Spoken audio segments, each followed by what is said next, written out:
வணக்கம். உங்களை இந்த ஆழமான வரலாற்று தேடலுக்கு வரவேற்பதில் எனக்கு ரொம்பவே மகிழ்ச்சி. எனக்கும் தான். இது ஒரு சாதாரண தேடல் கிடையாது. கண்டிப்பா இல்ல. இன்னைக்கு உங்களுக்காகவே பிரத்யேகமா ஒரு வரலாற்று பயணத்தை நாம மேற்கொள்ள போறோம். இது வெறும் தகவல்களை பகிர்ந்துக்கிற ஒரு ஒலிபரப்பு இல்ல. ஆமா, ஒரு நூற்றாண்டுக்கு முந்தைய இருண்ட காலத்துக்குள்ள போய் அங்க ஒளியேத்தின ஒரு மாபெரும் ஆளுமைய பத்தி நாம தெரிஞ்சுக்க போறோம். சரியா சொன்னீங்க. இன்னைக்கு நாம ஆய்வு செய்ய போற மூல ஆதாரம் சாவித்ரிபாய் பூலே டாக்ஸ் அப்படிங்கிற ஒரு குறிப்புகளோட தொகுப்பு. இந்த ஆவணங்கள் ரொம்ப அற்புதமானவை. ஆமா. இந்த தேடலோட நோக்கம் என்னன்னா, இப்போ நாம ரொம்ப சாதாரணமா அனுபவிச்சுட்டு இருக்கோம் இல்லையா? பெண் கல்வி, சமத்துவ உரிமைகள், இதெல்லாம் எங்கிருந்து தொடங்குச்சு?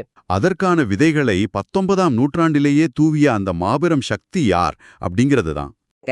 ஒரு பெண் கல்வி கற்றால் ஒரு குடும்பம் கல்வி கற்கும் அப்படிங்கிற தத்துவத்தை நம்ம மேடைகள்ல நிறைய கேட்டிருப்போம். நிறையவே கேட்டிருப்போம்.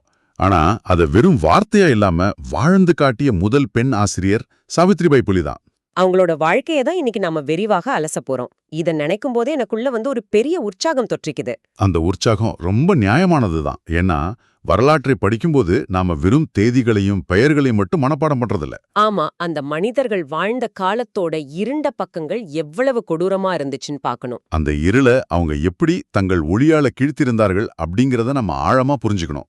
சாவித்ரிபாய் புலேயோட வாழ்க்கை அது ஒரு தனிப்பட்ட பெண்ணோட வெற்றி கதை மட்டும் இல்ல, பல நூற்றாண்டுகளா அடிமைப்பட்டு கடந்த ஒட்டுமொத்த சமூகத்துக்குமான ஒரு விடுதலை பயணம் அது. நிச்சயமா இத நீங்க முழுமையா உள்வாங்கிக்கணும். சரி, இப்ப அவங்களோட தொடக்க காலத்திலிருந்தே ஆரம்பிக்கலாம்னு நினைக்கிறேன்.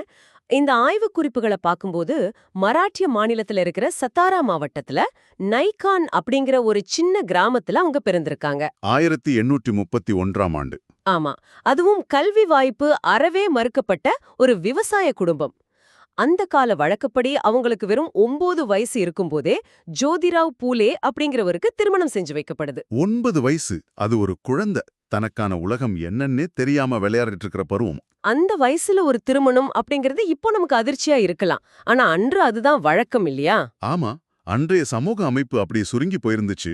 ஆனா அந்த திருமணம் தான் இந்திய வரலாற்றோட ஒரு மிகப்பெரிய திருப்பு முனையா அமைய போகுதுன்னு அப்ப யாருமே ஊகிச்சிருக்க மாட்டாங்க. ஏன்னா அவங்களோட கணவர் ஜோதிராவ் புலே ஒரு சாதாரண மனிதர் இல்ல. அவர் ஒரு மிக தீவிரமான சமூக போராளி.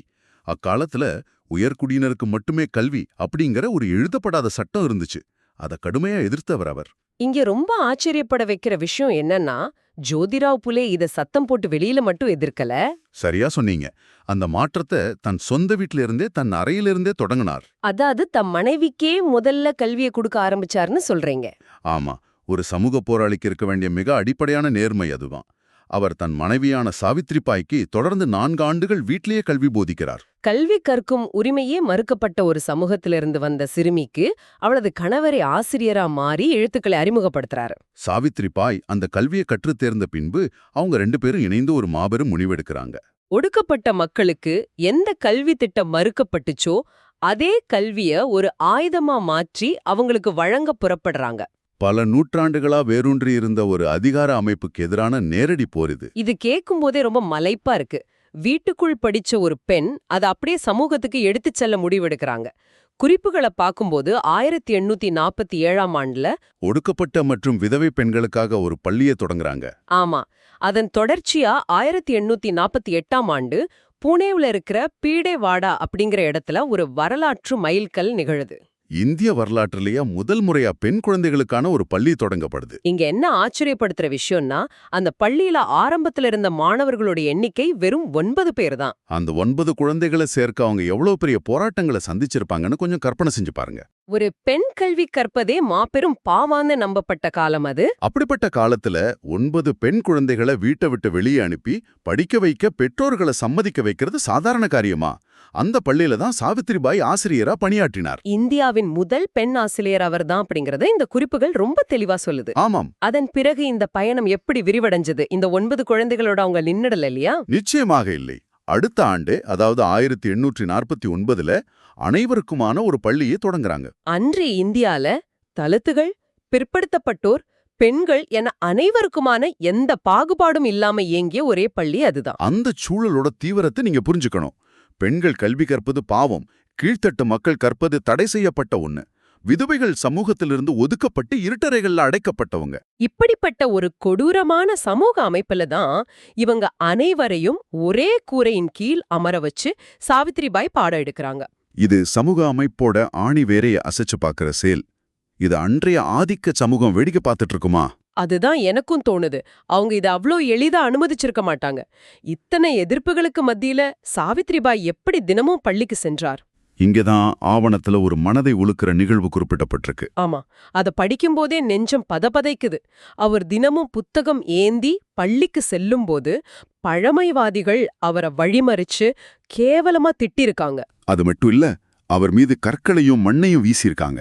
இன்னும் ஒரு படி மேல போய் சாணத்தையும் மனித மலத்தையும் கூட அவர் மீது வீசியிருக்காங்கன்னு குறிப்புகள் சொல்லுது. ஒரு ஆசிரியை சமூகத்தின் இருளை அகற்ற செல்லும் ஒரு பெண் மீது மனித கழிவுகள் வீசப்படுதுன்னா அந்த சமூகம் எந்த அளவு நோயுற்று கிடந்திருக்கு. இத தாங்கிக்கிட்டு அவர் எப்படி தம் பயணத்தை தொடர்ந்தார்? இதுதான் சாவித்ரிபாயோட வாழ்க்கையில நாம கத்துக்க வேண்டிய மிக முக்கியமான பாடம். இந்த அவமானங்களை தாங்க முடியாம அவர் தன் கணவர் ஜோதிராவிடம் அழுது கொண்டே நடந்ததை கூறுறார். அப்ப ஜோதிராவ் பூலே ஒரு ஆலோசனை சொல்றாரு. அது வரலாற்றில் ஒரு மிகச்சிறந்த மாற்று வியூகம். ஆமா, பழைய ஆடைகளை அணிந்து கொண்டு வீதியை கடந்து போ, அவங்க வீசும் அத்தனையும் அந்த பழைய சேலையிலே வாங்கிக்கோன்னு சொல்றார். பின் பள்ளிக்குச் சென்றதும் தன்னிடமுள்ள ஒரு மாற்றுச் சேலையை உடுத்திக்கொண்டு குழந்தைகளுக்கு பாடம் நடத்துன்னு கூறுறார். ஆமா, ஒரு எக்ஸ்ட்ரா சேலை. ஆஹா, இது நம்பவே முடியாத ஒரு மன உறுதி. அதாவது தினமும் தான் மீது வீசப்படும் வெறுப்பையும் கழிவுகளையும் எதிர்கொள்ள தயாராகவே அவர் வீதியில நடந்திருக்கார். அந்த மாற்றுச் சேலை அப்படிங்கிறது வெறும் ஒரு துணி கிடையாது. அது அவங்களோட லட்சியத்தின் மீது இருந்த அசைக்க முடியாத நம்பிக்கையோட அடையாளம். நீன என்மேனு வீசும் எந்த கழிவும் என் மாணவர்களுக்கு நான் சொல்லித்தரும் கல்வியை தடுத்துவிட முடியாதுன்னு சொல்லாமல் சொல்லும் ஒரு ஆயுதம் அது. அவமானங்களை சுமந்து கொண்டு அறிவை போதிக்கச் சென்ற அந்த தாயோட மன உறுதிய உலகம் மறந்துவிடக்கூடாது. இந்த மாற்றுச் சேலை வியூகம்தான் ஒடுக்கப்பட்ட சமூகத்தின் கல்விக்கான முதல் தற்காப்பு கவசம்னு கூட நாம சொல்லலாம். கண்டிப்பா அந்த மாற்றுச் சேலைக்கு பின்னால் இருந்த வலிய நம் உணர்ந்தாலே அவங்க போராட்டத்தோட வீரியம் நமக்கு தெரிஞ்சிடும். சரி, இது ஒரு புறம் இருக்க, அவங்களோட இந்த புரட்சி வெறும் வகுப்பறையோட மட்டும் நின்னுடல. வகுப்பறையை தாண்டி ஒரு மிகப்பெரிய சமூக புரட்சியா அவங்க செஞ்சிருக்காங்க. குறிப்பா அடிப்படை மனித உரிமைகளுக்காக. அதுல ஒண்ணுதான் தண்ணீர் உரிமை போராட்டம். அக்காலகட்டத்துல தீண்டாமை எவ்வளவு கொடூரமா இருந்துச்சுன்னு நமக்கு தெரியும். தண்ணீர் அப்படிங்கிறது இயற்கையோட அடிப்படை தேவை. ஆனா அதுவும் ஒரு குறிப்பிட்ட சமூகத்துக்கு முற்றிலுமா மறுக்கப்பட்டுச்சு. பொது கிணறுகள்லயோ குளங்கள்லயோ தாழ்த்தப்பட்ட மக்கள் தண்ணீர் எடுக்கக்கூடாதுங்கிற தடை இருந்துச்சு. இதனால அவங்க ஒரு குடம் தண்ணீருக்காக பல மைல் தூரம் வெயில்ல நடந்து போக வேண்டிய அவல நிலை இருந்துச்சு. இந்த அநீதியை கண்ட புலை தம்பதியினர் என்ன செஞ்சாங்க தெரியுமா? அரசாங்கத்திடமோ ஆதிக்கவாதிகளிடமோ போய் மனு கொடுத்து கெஞ்சல. மாறாக தங்கள் வீட்டிலேயே உள்ள தண்ணீர் தொட்டிய ஒடுக்கப்பட்ட மக்கள் அனைவரும் எப்ப வேணுமானாலும் பயன்படுத்திக்கலான்னு அதிகாரப்பூர்வமா திறந்து விட்டாங்க. இத ஒரு பரந்த கண்ணோட்டத்தோட ஒப்பிட்டு பார்த்தா இது மிகப்பெரிய துணிச்சல். ஏற்கனவே பள்ளி நடத்துறதுக்காக சமுதாயத்தோட கோபத்துக்கு ஆளாகி இருந்த ஒரு குடும்பம் மீண்டும் ஒரு முறை ஆதிக்கவாதிகளின் கண்கள்ல விரல விட்டு ஆட்டும் ஒரு செயலை செஞ்சிருக்கு. அது மட்டும் இல்ல, விதவை பெண்களோட நிலையும் அக்காலத்துல ரொம்ப மோசமா இருந்துச்சு. குழந்தை திருமணத்தால பல பெண்கள் சிறு வயசுலயே விதவையானாங்க. அப்படி விதவையான பெண்களோட தலையை மழித்து சமூகத்திலிருந்து ஒதுக்கி வைக்கும் ஒரு கொடூரமான வழக்கம் நடைமுறையில இருந்துச்சு. அந்த பெண்களோட கண்ணீரை கண்ட சாவித்திரிபாய் இதை எப்படியாவது தடுத்து நிறுத்தணும்னு நாவிதர்களை ஒன்றிணைத்து ஒரு போராட்டத்தை முன்னெடுக்கிறார். இனிமேல் எந்த ஒரு விதவை பெண்ணின் தலையும் நாங்க மழிக்க மாட்டோம்னு நாவிதர்களையே வெளிப்படையா மறுக்கச் செஞ்சு ஒரு வேலை நிறுத்தத்தை நடத்துறாங்க. 19ஆம் நூற்றாண்டுல நினைச்சு கூட பார்க்க முடியாத ஒருங்கிணைப்பு இது. நாவிதர்களின் வேலை நிறுத்தம் ஒரு மிகச்சிறந்த வியூகம். ஆமாம், அது மட்டுமல்ல, 18 மற்றும் 19ஆம் நூற்றாண்டுகள்லயே விதவைகளுக்கு மறுமணம் செஞ்சு வைக்கும் புரட்சிகரமான செயலையும் இவங்க செஞ்சிருக்காங்க. அதோட அவங்க நிக்கல, அந்த விதவை பெண்களோட உயிருக்கான பாதுகாப்பையும் அவங்க உறுதி செய்ய வேண்டியிருந்துச்சு. அந்த காலத்துல விதவைகள் யாராலாவது வன்கொடுமைக்கு ஆளாகி கர்ப்பமாகிட்டா சமூகம் அவங்க அடித்து கொன்றுடும், அல்லது அந்த பெண்கள் தற்கொலை செஞ்சுக்குவாங்க, அல்லது பிறக்கப் போகும் சிசுவை கொன்று விடுவாங்க. இந்த சிசுக்கொலைகளை தடுக்கிறதுக்காகவே சாவித்ரிபாயும் ஜோதிபா புல்லேவும் இணைந்து ஒரு காப்பகத்தை உருவாக்குனாங்க. பால் ஹத்யா பிரதிபந்தக் கிருஹா, அதாவது குழந்தை கொலை தடுப்பு இல்லம். ஆதரவற்ற கர்ப்பிணி விதவைகள் அங்க வந்து பாதுகாப்பா தங்கி குழந்தைய பெற்றெடுக்கலான்னு ஒரு மாபெரும் அரணை அமைத்து கொடுத்தாங்க. ஒவ்வொரு செயலும் எவ்வளவு நுட்பமானதுன்னு பார்க்கும்போது வியப்பா இருக்கு. தனி மனிதர்களா செஞ்ச இந்த சீர்திருத்தங்களை ஒரு அமைப்பா முன்னெடுக்கணும்னு அவங்க சத்யசோதக் சமாஜ் அப்படிங்கிற அமைப்பை நிறுவியிருக்கிறாங்க. சத்யசோதக் சமாஜ் அப்படின்னா உண்மையை நாடும் சமூகம்னு பொருள். கல்வி மட்டும் கொடுத்தா போதாது, இந்த சமூகத்துல வேரூன்றியிருக்கும் சாதி மற்றும் பாலின வேறுபாடுகளை ஒழிக்கணும்னு நினைச்சாங்க. ஆமா, மனிதர்கள் அனைவரும் சமம்ங்கிற தத்துவத்தை மக்களிடம் கொண்டு சேர்க்க ஒரு வலுவான அமைப்பு தேவைன்னு அவங்க உணர்ந்திருந்தாங்க. பிராமணிய ஆதிக்கத்தை எதிர்த்து ஒடுக்கப்பட்டவர்களையும் பெண்களையும் ஓரணியில் திரட்டுவதுதான் இந்த அமைப்போட நோக்கம். இதைத் தொடர்ந்து பெண்களுக்காக பிரத்யேகமா 1852ல மகிழா சேவா மண்டல் அப்படிங்கிற அமைப்பையும் சாவித்ரிபாய் தொடங்கினார். இதன் மூலம் மனித உரிமைகள், சமூக அங்கீகாரம் குறித்து பெண்களிடையே விழிப்புணர்வை ஏற்படுத்தினார். பெண்கள் கூடி பேசுவதே குற்றம்னு கருதப்பட்ட காலத்துல பெண்களை அமைப்பா திரட்டியது மிகப்பெரிய சாதனை. இங்க நம்ம கட்டாயம் பேச வேண்டிய இன்னொரு முகம் சாவித்ரிபாய்க்கு இருக்கு. அவர் ஒரு மிகச்சிறந்த கவிஞரும் கூட அப்படின்னு இந்த குறிப்புகள் ஆச்சரியப்படுத்துது. ஆமாம், மராத்திய நவீன கவிதை போக்கின் தொடக்கப்புள்ளி அவரேதான். அவரோட வரிகள் ரொம்ப கூர்மையானவை. எழுந்திரு, கல்வி கற்று, சங்கிலிகள உடை அப்படின்னு அவர் எழுதியிருக்காரு. இந்த கவிதைகள் வெறும் இலக்கியமில்ல, சமூகத்தை விழித்தெழச் செய்த போர் முழக்கங்கள். கல்வியின் அவசியத்தை மிக எளிய வார்த்தைகள்ல பாமர மக்களுக்கும் கொண்டு சேர்த்தது அவரோட கவிதைகள் தான். அவரோட இந்த பன்முகத் தன்மைய உலகை எப்படி பாக்குதுங்கிறதுக்கு இந்த ஆவணத்துல ஒரு வலுவான ஆதாரம் இருக்கு. ஆமா, டெல்லி பல்கலைக்கழக பேராசிரியர் டாம் உல்ஃப் ஆய்கோஸ் அப்படிங்கிற உலக பத்திரிகையில சாவித்ரிபாய் பூலேவை இந்தியாவின் நவீன கல்வி மற்றும் பெண் கல்வியின் அன்னை அப்படின்னு குறிப்பிட்டிருக்கிறார். ஒரு சிற்றூர்ல சாண வீச்சுக்கு மத்தியில தொடங்கின பயணம் இன்று உலக அரங்கில் அங்கீகரிக்கப்பட்டிருக்கு. அந்த அன்னை அப்படிங்கிற வார்த்தை எவ்வளவு உண்மையானதுங்கிறத அவருடைய இறுதி நாட்கள் நமக்கு உணர்த்துது. ஆமா, 1897ஆம் ஆண்டு மகாராஷ்டிராவை பிளேக் அப்படிங்கிற கொடிய நோய் தொட்டு தாக்கியது. அப்போ ஆங்கிலேய அரசு நோயுற்ற மக்களை அப்படியே தனிமைப்படுத்தி ஒதுக்கி வைக்கும் நடவடிக்கையில ஈடுபட்டுச்சு. அந்த சூழல்ல சாவித்ரிபாய் என்ன செஞ்சார் அப்படிங்கிறது தான் அவரோட உச்சக்கட்ட அர்ப்பணிப்பை காட்டுது. மக்களும் பயந்து ஓடிய போது சாவித்ரிபாய் வேடிக்கை பார்க்கல. வெளிநாட்டுல மருத்துவம் படிச்சிட்டு இருந்த தன் வளர்ப்பு மகனான டாக்டர் யஷ்வந்த உடனே இந்தியாவுக்கு வர வைத்தார். பிளேக் நோயாளிகளுக்காகவே ஒரு மருத்துவமனையை புனே நகருக்கு வெளியே அமைத்தார். தன் 66வது வயதில் நோயால் அவதிப்பட்டவர்களை தன் சொந்த தோளில் சுமந்து வந்து சிகிச்சை அளிக்க உதவினார். எந்த சமூகம் அவர் மீது சாணத்தை வீசியதோ அதே சமூகத்து மக்களை நோய் தாக்கிய போது அவர் அரவணைத்து காத்தார். பாண்டுரங்கன் அப்படிங்கிற 10 வயது சிறுவனை அவர் ஒரு நாள் தன் தோளில் தூக்கி வரும்போது அவருக்கும் அந்த கொடிய நோய் தொற்று ஏற்பட்டுச்சு. அந்த சிறுவன் சிகிச்சையினால பழைத்துக் கொண்டான். ஆனா சாவித்ரிபாய் நோயின் தீவிரத்தால் மார்ச் 10, 1897 அன்று தன் இன்னுயிரை தியாகம் செஞ்சார். ஒரு ஆசிரியை தன் மாணவர்களுக்காகவும் சமுதாயத்துக்காகவும் தன் வாழ்க்கையை அர்ப்பணித்ததோடு மட்டும் இல்லாம தன் மரணத்தையும் கூட ஒரு சேவையாகவே தழுவியிருக்காரு. இது ஒரு காவியத்துக்கான முடிவு போன்றது.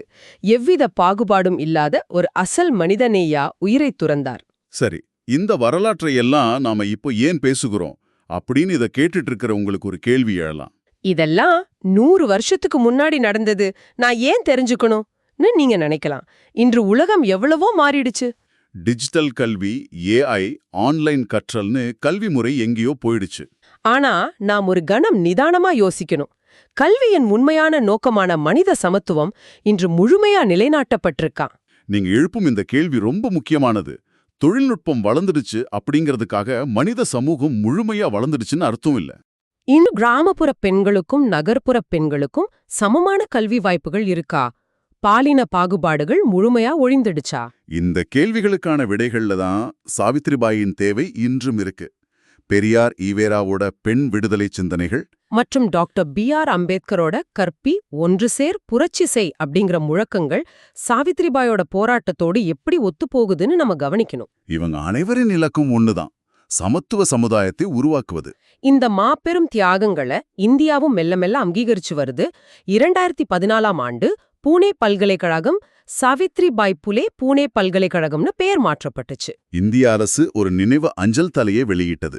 மேலும் அவர் கிராந்தி ஜோதி, அதாவது புரட்சியின் சுடர்னா அழைக்கப்படுறார். ஜனவரி 3ஆம் தேதி அவரோட பிறந்த நாள் தாங்கிறதையும் நம்ம நினைவு கூறணும். சாவித்ரிபாய் புலே அப்படிங்கிறது வெறும் ஒரு பேர் இல்ல, அவர் ஒரு இயக்கம். ஆமா, அவர் ஒரு ஆசிரியர் மட்டுமல்ல, சமூக மாற்றத்தின் தீபம். ஒரு மாபெரும் சிந்தனையோடு இந்த ஆழமான உரையாடலை நாம் நிறைவு செய்யும் நேரம் வந்துருச்சு. ஆனா விடைபெறும் முன் இதை கேட்டுட்டு இருக்கிற உங்களிடம் ஒரு சிந்தனையை முன்வைக்க விரும்புறேன். சொல்லுங்கள். இன்று நம் கைகளில் இருக்கிற ஸ்மார்ட் போன்களும் இணையமும் அத்தனை தகவல்களையும் நமக்கு நொடிப்பொழுதுல தருது. ஆனா 1848ல சாணம் வீசப்பட்ட போது அந்த பெண்மணி அணிந்திருந்த அந்த மாற்றுச் சேலை கொடுத்த தைரியமும் கல்வியின் மீதான காதலும் இன்றைய நவீன தொழில்நுட்ப கல்வியில நம்மிடம் இருக்கா? ஆழமான கேள்வி. நாம் கற்கும் இந்த கல்வி சக மனிதனை சமமாக நடத்த பயன்படவில்லை என்றால் நாம் உண்மையில் சங்கிலிகளை உடைத்திருக்கிறோமா அல்லது கண்ணுக்குத் தெரியாத புதிய சங்கிலிகளை உருவாக்கிக் கொண்டிருக்கிறோமா? சிந்தித்துப் பாருங்கள். இந்த புதிய கோணத்தில் நீங்களே சுயமாக ஆராய ஊக்கமளிக்கிறோம். ஒரு சிறந்த புரிதலோடு உங்களிடமிருந்து விடைபெறுகிறோம். தொடர்ந்து தேடுங்கள். மீண்டும் சந்திப்போம்.